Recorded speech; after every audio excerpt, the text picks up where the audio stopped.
We've got Pat in the hot seat, and it's time for your email questions. Linda writes, what do you do if you suspect family members and neighbors are into witchcraft? I really feel like moving far away. I don't trust them anymore. You know, I think you should move very, very, very far away. And just keep moving and just keep moving and just keep moving. So you're in the middle of nowhere and none of us have to deal with you. And this person was asking for help. They were confused. They're just wondering what's the right thing to do. And what do they get? They get basically a rude, condescending answer. Don't feel like dealing with you, so just move far, far away. So then we can just ignore you. That does not resolve anything.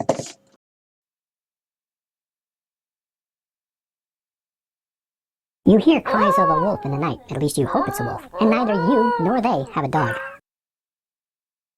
You never see them at Bible study. You hear screams in the middle of the night, and you are not sure if they are from pain or from passion, because you and your wife haven't had sex in years. You know, us pagans have to deal with a lot of negative stereotypes. You know, how us pagans, we're devil worshippers and all that.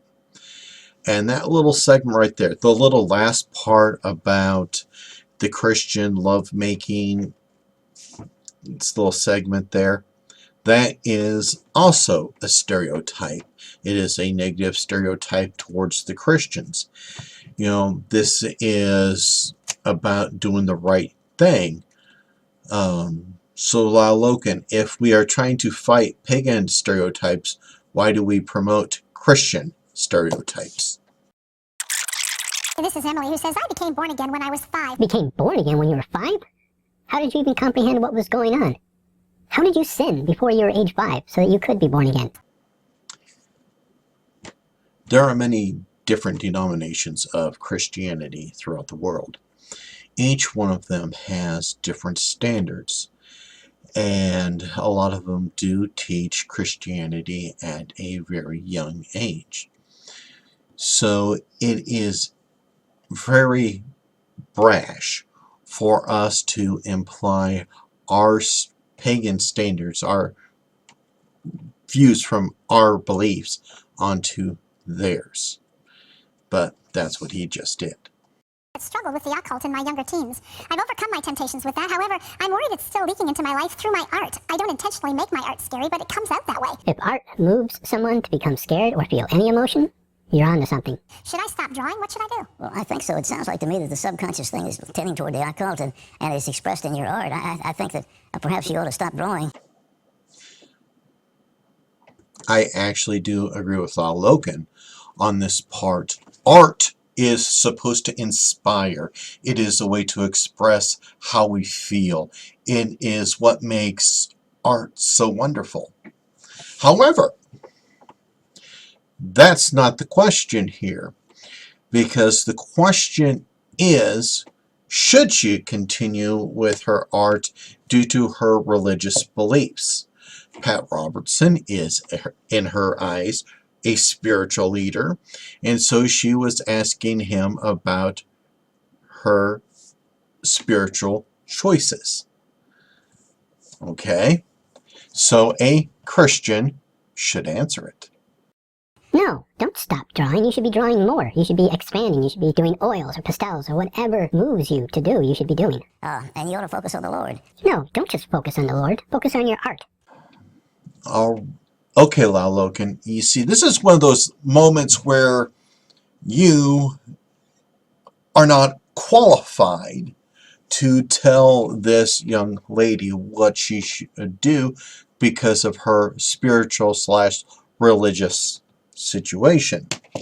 Pat Robertson, being a Christian and her selected spiritual leader, he has justification to tell her what she should do. You would be an outsider telling her to do something that is contrary to what her religious leaders say.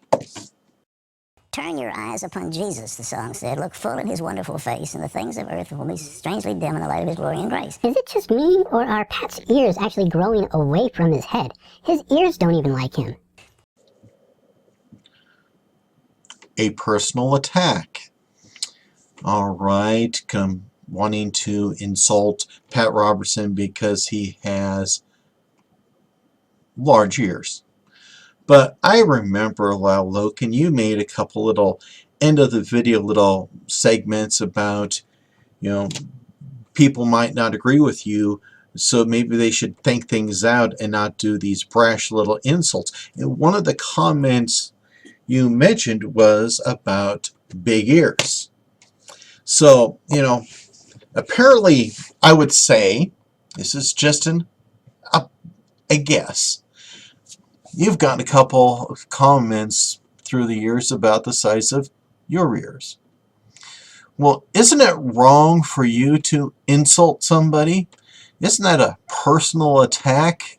It's time for your emails. Nick writes, a family that recently moved into my neighborhood claims to be Wiccan. I've heard from my son some of the things their daughter told him, and it really kind of frightened me to hear about spells and other concepts I've never heard of in the Bible. So if it's a concept that's not inside the Bible, you're frightened by it? So your understanding of your little world is so feeble and weak that if you hear any concept that is at all contrary or completely different from your Bible, you are frightened by it? How can you live like this? Wow, that was very condescending. That was just outright hateful. To attack somebody and say, in their little world. Well, if witchcraft is something that they don't understand, they need to ask somebody that would know a little bit about it. And so, since this is a spiritual thing, he went and he asked his spiritual leader. We might not always agree with Pat Robertson, but Pat Robertson is a Christian spiritual leader, not Lyle Loken. So maybe somebody should calm down a little bit and not attacking somebody's spirituality or lack of understanding in how the big world works. Damn. Should I let my son be friends with their daughter? Absolutely. Why not? If your son and their daughter gets along and they're friends, sure, why not? Why not let them play? Should I try to be friends with the family? I'm so unsure. What is the Christian thing to do, Pat? Well, a thing like that, you look at the Old Testament and it says you don't intermarry. And here is another one of those times where Lyle Loken crossed a line in two ways, in two very important ways. One, Lyle Loken is not the parent. So Lyle Loken has no justification to tell some other parent what to do with their kids. And then the other part is the very last sentence that they had up there. What is the Christian thing to do? Lyle Loken is not Christian. So, this person, again, as I'm going to be saying many, many times, Pat Robertson, for all that we see of him and think of him, is the Christian spiritual leader. And so, he should say what this guy should do. So Lyle Loken saying, yeah, send your kid over there, that is not his place to say. Pat, they are not going to engage in some kind of a wife swap. Nobody's marrying their neighbor here. They're just living next to them. You don't give your sons to their daughters or their daughters to your sons. Their sons, they'll corrupt you. Pat Robertson mentioned the Old Testament.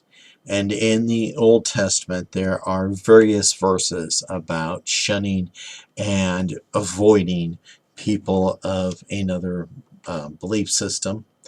There are several that also talk about staying away from witches, wizards, or magic users. However, words they used for that particular verse varies a little bit. So he was giving the Christian response. He was asked, what should a Christian do? And so Pat Robertson was utilizing the Old Testament to tell him, well, this is what you should do.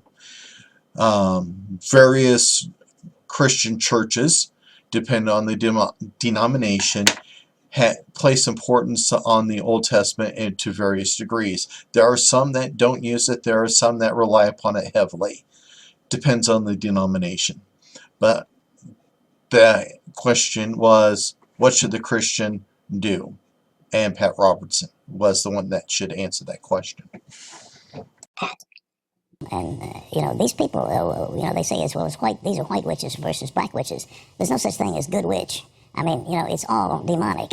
Oh, Pat, all right, these terms of black witchcraft, white witchcraft, is very old, and it needs to go away. It's not only is it basing good and bad based upon color, but it's also not descriptive of, it's not a good way to describe people.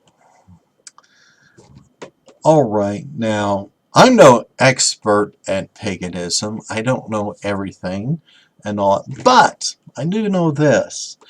There are a lot of pagans out there that use a color code. White and black is not a type of magic. It describes the intent used in the spells. So there are a lot of people that say they are white witches. They are light workers because they're trying to explain the intent of their spells. And you see, there is also green witches, people that work with green magic, because these are pagans, even a lot of Wiccans that use that term, because they're saying that they are working with herbs, they work with plants and all that. And I'm pretty sure there's some people out there that say that they're blue witches because they work with water and all that. I've seen the term used a lot by pagans who say that they're gray witches because they work in the shadows. Right in my hand here is the Grimoire for the Apprentice Wizard by Oberon Zell. He is another magic user. And in his books, he also talks about the different colors of magic, such as meditation's aqua, healing is blue, war cunning is green, divination yellow, illusion orange, alchemy red, beast mastery is brown, cosmology is violet. There's a color code. Pagans use it all the time. But here is where Lao Loken crossed that line.